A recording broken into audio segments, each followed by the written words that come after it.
안녕하세요. 김성학 변호사입니다.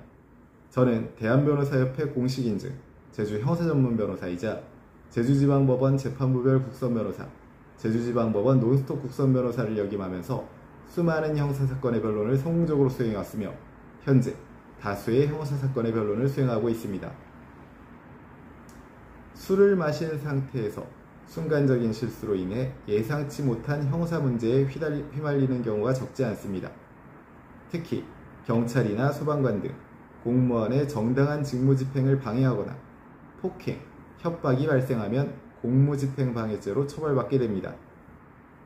더구나 주치폭력이 결합되면 사회적 비난 가능성이 크고 법원도 엄격하게 다루는 경향이 많습니다.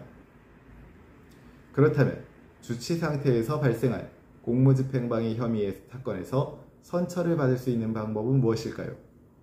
오늘은 제주 공무집행방해 변호사의 시각에서 구체적인 대응 방안에 대해서 설명드리겠습니다. 형법 제136조는 공무집행방해죄를 규정하고 있습니다. 경찰, 소방공무원 등 적법하게 직무를 수행하는 과정에서 폭행이나 협박을 가하면 성립하는 범죄입니다. 주치 상태에서 우발적으로 발생하는 경우가 많지만 형법은 음주를 형벌 감경 사유로 인정하지 않습니다.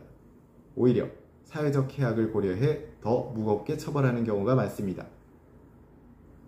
공무집행방해죄는 법정형이 5년 이하의 징역 또는 1,000만원 이하의 벌금입니다. 폭력의 정도나 상해 발생 여부, 반복성에 따라 형량이 크게 달라지게 됩니다. 단순 폭행의 경우에는 벌금형 또는 집행유예 가능성이 있지만 상해가 발생한 경우 실형 선고 가능성이 높아지게 됩니다.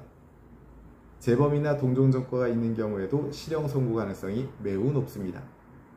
따라서 사건 초기부터 선처를 이끌어내기 위한 전략을 세우는 것이 무엇보다 중요합니다. 공무집행방해 사건에서 가장 중요한 것은 피해 공무원과의 합의입니다. 진심 어린 사과와 피해 회복 노력은 재판부의 양형 판단에 큰 영향을 미치게 됩니다. 합의가 원활하지 않을 경우에는 전문 변호인의 조율을 통해 현실적인 합의점을 찾아내는 것이 효과적인 방법이 될 수 있습니다. 특히 경찰관, 소방관 등 피해자가 국가기관 소속일 경우 개인적인 용서뿐 아니라 조직 차원의 절차가 필요할 수도 있어 변호인의 전문적인 접근이 필요합니다. 법원은 피고인의 태도를 중요한 양형 요소로 평가합니다. 사건의 경위, 음주로 인한 경솔함, 재발 방지 의지를 솔직하게 담아낸 반성문을 제출할 필요가 있으며 가족, 직장 동료, 지인들의 선처 요청서 역시 긍정적으로 작용할 수 있습니다. 단순한 사과에 그치지 않고 재발 방지를 위해 어떤 노력을 기울였는지 또한 핵심적인 양형 요소로 작용할 수 있습니다. 알코올 중독 상담, 금주 프로그램 참여, 심리치료, 성격 교정 프로그램 이수, 사회봉사 활동 등을 통해 재발 방지를 위해서 최선의 노력을 다했음을 입증할 필요가 있습니다.